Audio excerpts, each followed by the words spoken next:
Dr. Fauci, what is the impact of conspiracy theories peddled by Senator Rand Paul and others on Americans' willingness to take this vaccine? Certainly are not helpful in what we're trying to do. I guess I can say that with some degree of confidence.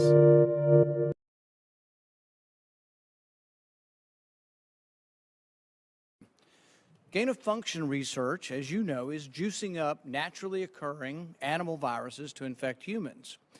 To arrive at the truth, the U.S. government should admit that the Wuhan Virology Institute was experimenting to enhance the coronavirus's ability to infect humans. Juicing up superviruses is not new. Scientists in the U.S. have long known how to mutate animal viruses to infect humans. For years, you're fooling with Mother Nature here. You're allowing superviruses to be created with a 15% mortality. It's very dangerous.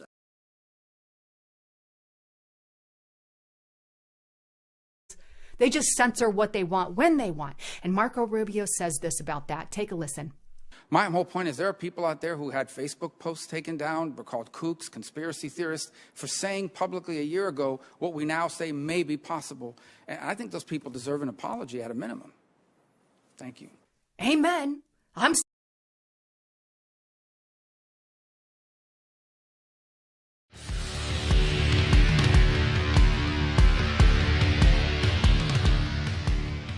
Hi everyone, Lisa Haven here, and I've got some bombshells to drop on you guys' lap today. And that is this: both Anthony Fauci and his boss, the National Institute of Health director, have been called before Congress to discuss their 2022 fiscal budget for the year. But in this congressional hearing, they were asked some pretty hard questions about the COVID-19 origin and what technology they're involved in, what's going on with vaccines in the whole 9 yards. Well, what I'm going to show you today is bombshell after bombshell after bombshell that was dropped in that congressional hearing. And let me just say this, all of the stuff that they're talking about in their hearing, I divulged 1 year ago when the pandemic first began. Back in November, I was asking all of these same questions. So if you were on Restricted Republic, you already knew in advance. So get signed up for Restricted Republic right now.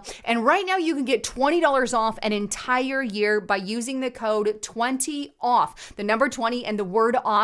And if you want yesterday's news today, get signed up there because we give exclusive reports. And also, as a reminder, check me out. I'm going to be at the Gen 6 conference. Go to gen6.com. But the conference is titled Extinction Protocols, Globalists to Initiate Tribulation. This is being hosted by Steve Quayle. It takes place June 11th and 12th, and it's all virtually. So you can check it out at gen6.com. All right, so let's get into this congressional hearing to hear some of the things that went on. For starters, Lindsey Graham first grills Anthony Fauci, and he asks him, can you confirm to us about the origins of COVID-19? And basically, Fauci admits that they really can't confirm that it came about naturally.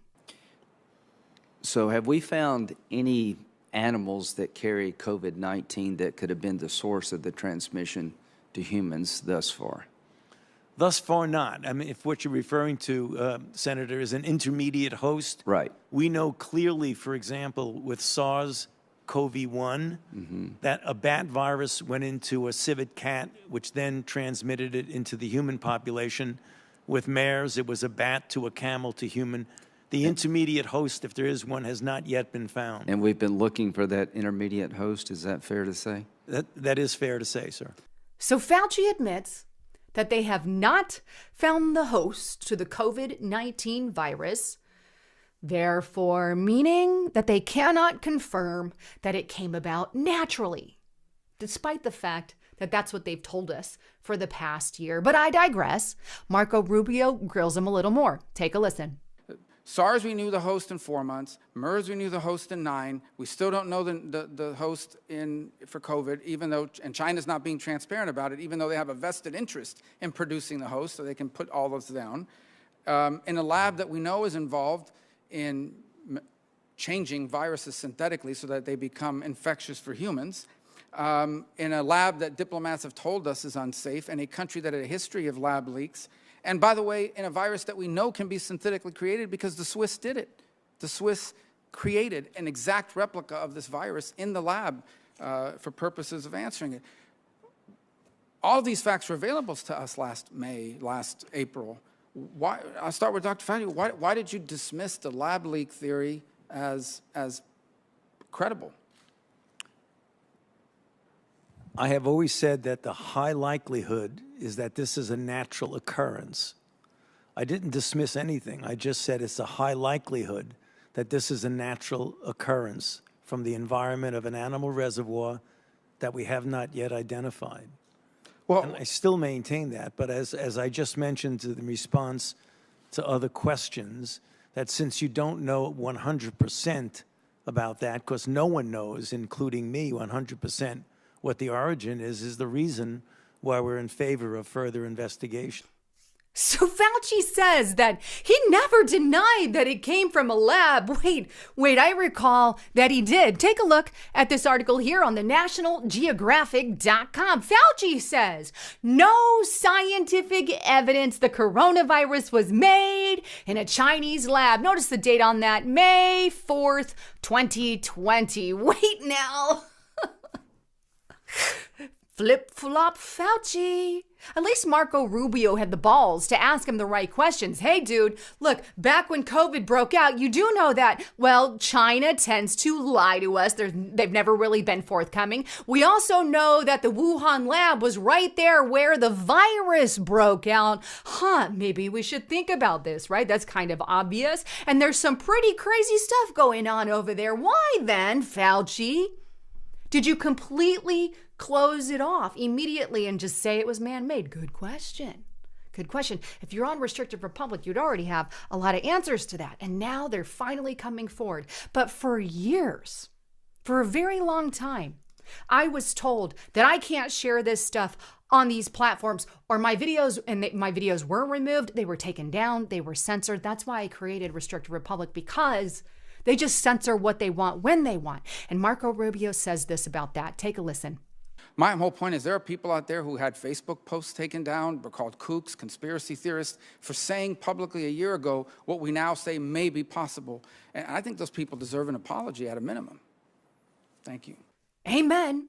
I'm still waiting on that apology and still waiting on some of those videos and reports to resurface on Facebook and all of that. You know, after all, because of everything that's happening now, Facebook actually reversed their decision. Take a look at this. This is on the MSN.com or thehill.com. Facebook reverses policy to now allow posts speculating that COVID-19 was made in a lab. Oh, now you're allowed to say it.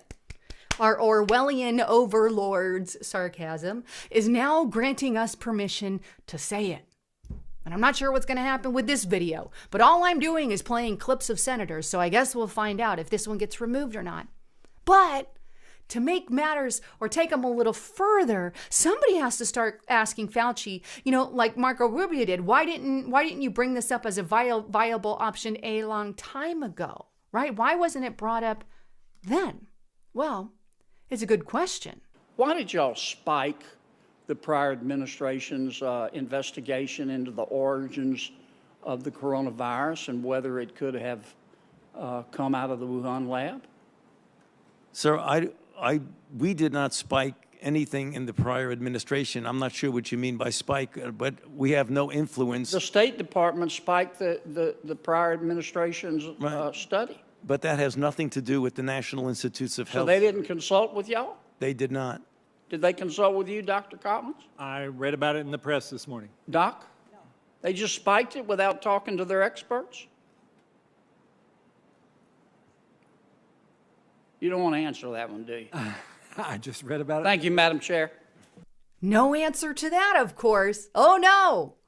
Why did they stop all the investigation into the Wuhan virus and the origins of the Wuhan virus under President Trump? Why did they spike it? Why did they stop it? And no answer.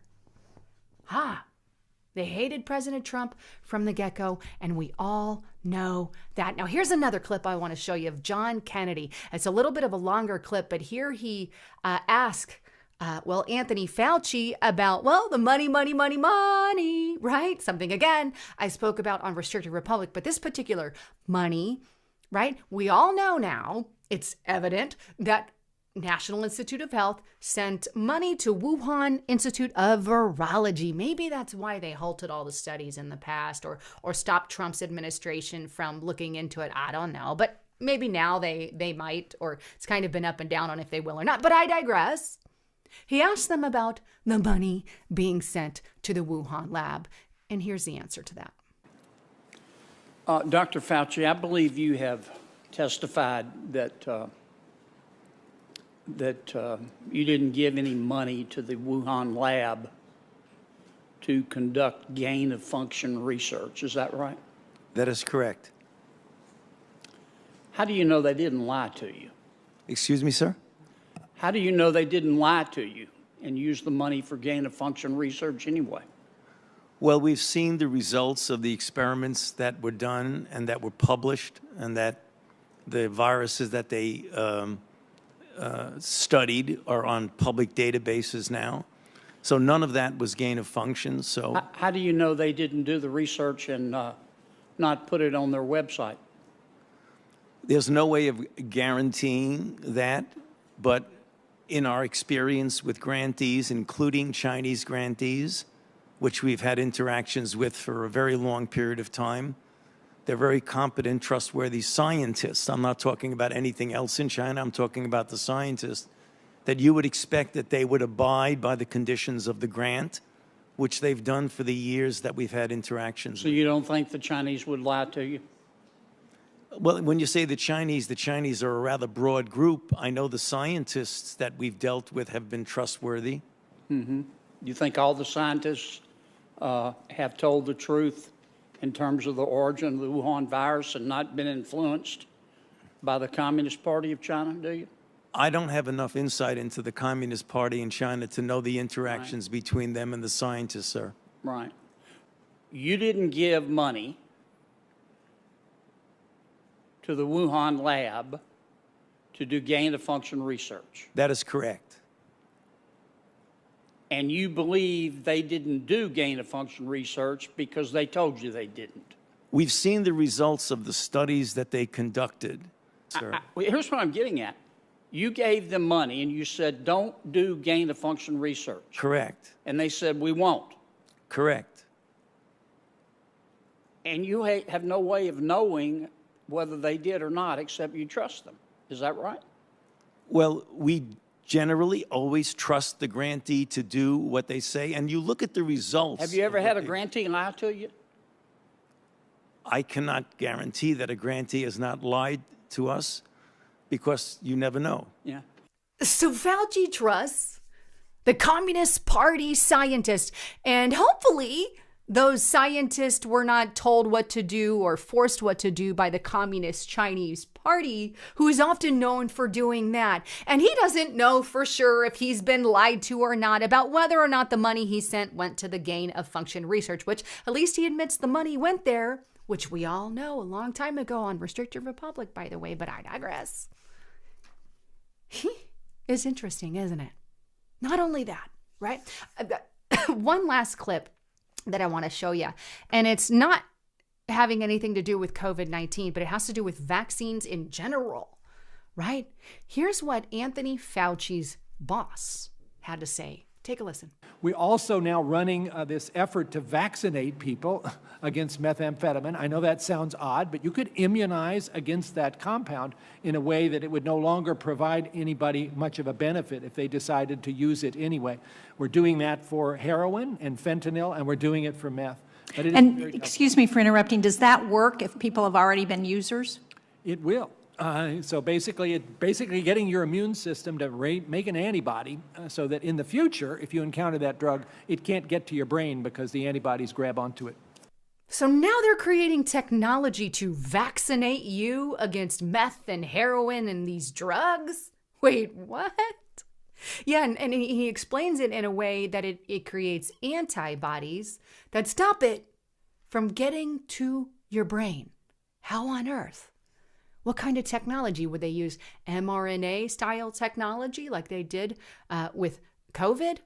Huh. Is it CRISPR kind of stuff? You know. What else could they do? With technology like that, it's terrifying. Could they make you think a certain way? Maybe they could take care of religious zealots. Right? And I'm all for freedom of religion. I don't believe anybody should be controlled in any way, but to stop it from getting to your brain, it's like inhibiting the brain receptors. Whew. I think that's pretty bombshell, even though it was just a 5-second clip in the entire hearing. Anyhow, I love all of you. I'd love to get your thoughts, comments, and concerns. And as a reminder, please get a VPN. If you don't have a virtual private network, you need to get one today. With all the technology and the spying that's going on, what a VPN does is it makes it look as if you search off another computer. Today, that is highly needed, especially on your cell phones. And not only that, but the good thing about Virtual Shield is they get rid of everything within 24 hours. So if somebody knocks on their door, that information's gone. I will not use my phone without it. So check it out at hidewithlisa.com and take advantage of their amazing discounted rate of up to 50% off. Anyhow, thanks again for tuning in. I'm Lisa Haven, signing out.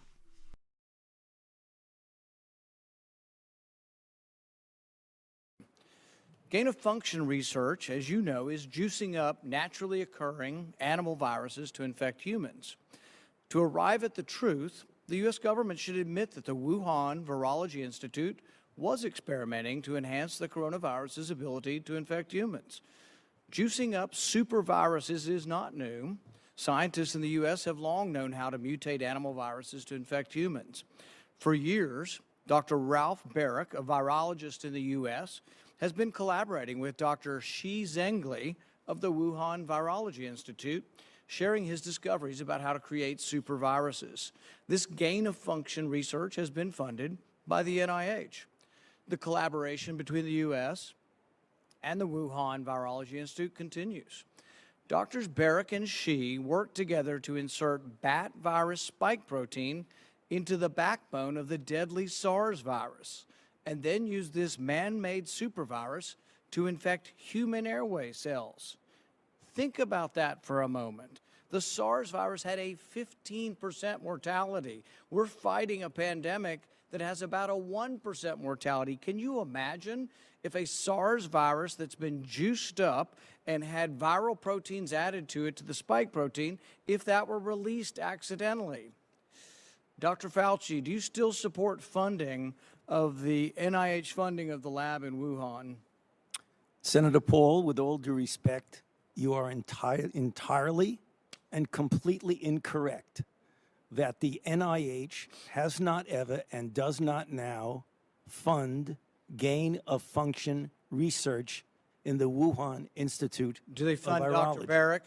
Do you support that the money from NIH that was going to the Wuhan Institute? Let me explain to you why that was done. The SARS-CoV-1 originated in bats in China. It would have been irresponsible of us if we did not investigate the bat viruses and the serology to see who might have been infected. Or perhaps it would be China. irresponsible to send it to the Chinese government that we may not be able to trust with this knowledge and with this incredibly dangerous viruses. Government scientists like yourself who favor gain-of-function research. I don't favor gain-of-function research in that the China. disease You are arose saying naturally. things that are not correct. Will you, in front of this group, categorically say that the COVID-19 could not have occurred through serial passage in a laboratory? I do not have any accounting of what the Chinese may have done, and I'm fully in favor of any further investigation of what went on in China. However, I will repeat again, the NIH and NIAID categorically has not funded gain-of-function research to be conducted in the Wuhan Institute of Virology. I've allowed it here. We have a committee to do it, but the committee has granted every exemption. Your You're fooling with Mother Nature here. You're allowing superviruses to be created with a 15% mortality. It's very dangerous. I think it was a huge mistake to share this with China, and it's a huge mistake to allow this to continue in the United States. And we should be very careful to investigate where this virus came from. I fully agree that you should investigate where the virus came from. But again, we have not funded gain-of-function research on this virus in the Wuhan Institute of Virology, no matter how many times you say it, There was didn't happen. research. Dr. Fauci, what is the impact of conspiracy theories peddled by Senator Rand Paul and others on Americans' willingness to take this vaccine?